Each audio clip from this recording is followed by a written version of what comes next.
समयमा प्रमुख दलको हैसियतबाट सबै राजनीतिक दलहरूलाई एक ठाउँमा बोलाउने कुराहरू जुन पहल गति लिनुहुन्छ यसका निम्ति आभार प्रकट गरेका छौँ र यसका सभापति माननीय रवि लामी छानेलाई पहल गरिदिनका निम्ति धन्यवाद पनि छ।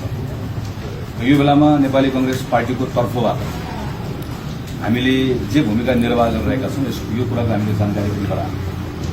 हामीले धार्मिक सहिष्णुता र सामाजिक सद्भाव नेपाली समाजको अन्तर्निहित शक्ति हो, कसैले वरदान दिएको होइन। वर्षौंदेखि नेपालको नागरिकहरूले नेपालको समुदायले साझा प्रयत्नबाट आर्जन गरेको पुँजी हो। यो पुँजीलाई हामीले जोगाइराख्नुपर्छ र यसका निम्ति कसैले पनि आवेगमा उत्तेजनामा नआइकन धैर्यता र संयमताका साथमा संवाद गर्नुपर्छ भनेर आह्वान गरिरहेको कुरा र यसका र सार्वजनिक आह्वान मात्र होइन। हामीले हाम्रो पार्टीका साथीहरू, पार्टीबाट निर्वाचित भएका स्थानीय जनप्रतिनिधिहरू प्रत्येकलाई व्यक्तिगत रूपमै टेलिफोनबाट संवाद गरेर सानसानो बैठक राख्नु यो कुराहरूको सम्प्रेषित गरेको कुराको जानकारी पनि गरायौँ र अरू दलले पनि यो कुरा गरि नै राख्नु भएको छ।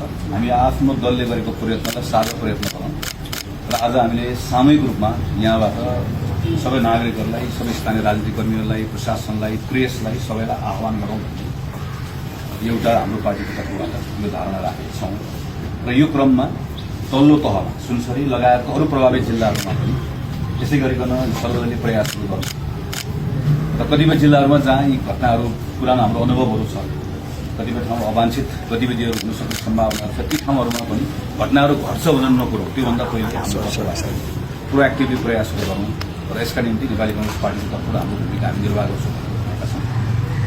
र एउटा अर्को प्रश्न चाहिँ मान्य सभापति मार्फतबाट हामीले सरकारलाई पनि राखेका छौँ। हाम्रो प्रश्न के रह्यो भने यतिखेर सरकार के गर्दैछ, सरकार कहाँ छ? सरकार केवल बन्दुकको गोलीमा र लाठीमा मात्र भेटिनु र सरकार स्ट्याटसमा मात्र सीमित रहनु। सरकार भनेको अभिभावक मात्र होइन, सरकार लिडर पनि। लिडरको सबैभन्दा ठुलो स्ट्रेन्थ भनेको उसले कोलाबोरेट गर्न सक्नुपर्छ, उसले अरूलाई विश्वास गर्न सक्नुपर्छ अनि अरूले पनि उसलाई विश्वास गर्छ। यो बेलामा हामीले अपेक्षा गर्ने कुरा भने यतिखेर त प्रधानमन्त्रीले तत्कालै सर्वदलीय बैठक बोलाउने हो, प्रधानमन्त्रीले राष्ट्रपतिसँग भेट्ने हो, प्रधानमन्त्रीले प्रदेशको सरकारसँग संवाद गर्ने हो, तल त्यत्रा स्थानीय सरकारहरू छन् उनीहरूसँग संवाद गर्ने हो र तत्कालै आफूले गरिरहेका प्रयासहरूको बारेमा पनि बताउने हो र सँगसँगै सबैको एउटा साझा प्रयासको निम्ति एउटा आधार पनि निर्माण गर्ने। हामीले भूकम्पको बेलाको कुराहरूलाई सम्झौँ, कोभिडको बेलाको कुराहरू सम्झौँ। त्यो बेलामा पनि दलहरूका बीचमा राजनीतिक तनाव व्यापक थियो तर पूर्व प्रधानमन्त्रीले बोलाउँदै गर्दाखेरि म मैले आफ्नै उदाहरण दिएँ। हामी कोभिडको बेलामा सबै कुरा छोडेर दौडेर सिंहदरबार आएका थियौँ।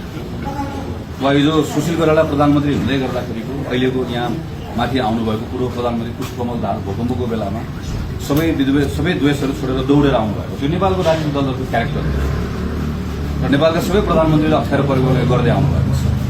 भोलि हामी संसदमा यो घटनाको छानबिनका निम्ति लड्छौँ। यो कसैलाई दोष दिएर मात्र पाइँदैन। यो राज्यको एक प्रकारको असफलताको निरन्तरता पनि, खास गरिकन मधेसमा प्रत्येक पटक हामी पुगेका छौँ भने कुनै पनि घटना भयो भने बल अतिरिक्त प्रयोग गर्ने जुन स्टेटको मेन्टालिटी छ त्यो यो पटकले पनि त्यसले निरन्तरता पायो। यो किन यस्तो भएको छ, यसको कारण के हो? यो कुनै प्रहरीलाई वा सुरक्षाकर्मीलाई दोष दिएर हुँदैन। यो स्टेट सञ्चालन गर्ने हिजो दोषी थियो भने आज पनि दोषी छ। तर यो छलफल गर्ने उपयुक्त समयमा गरौँला। हामी यो बेलामा सरकारलाई अप्ठ्यारो पार्न चाहन्छौँ, हामी यो बेलामा सरकारसँग कामै गर्न चाहन्छौँ, किन हाम्रो जिम्मेवारी थियो।